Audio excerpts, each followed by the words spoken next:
টাকা আর শান্তির মধ্যে আপনার কোনটা বেশি প্রয়োজন?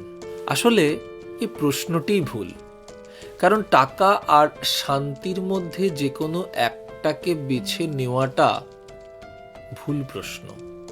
টাকা আপনাকে স্বাধীনতা দেয়, আপনার স্বপ্ন পূরণ করে, কিন্তু মনের শান্তি ছাড়া সেই স্বাধীনতা মূল্যহীন।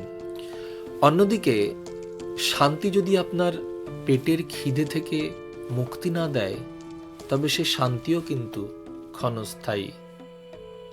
আসল সত্য হলো ভারসাম্যই জীবনের মূল মন্ত্র।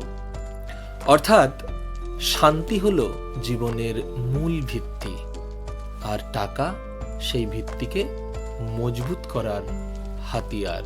টাকা উপার্জন করুন সৎ পথে, শান্তির পথে, তাহলে আপনার কাছে সেই টাকাও থাকবে এবং সেই টাকা নিয়ে আপনার কোনো দুশ্চিন্তাও থাকবে না। আপনি আপনার জীবনে কিভাবে এই ভারসাম্য বজায় রাখেন টাকা এবং শান্তির মধ্যে, তা আমাদেরকে নিচে কমেন্ট করে অবশ্যই জানাবেন।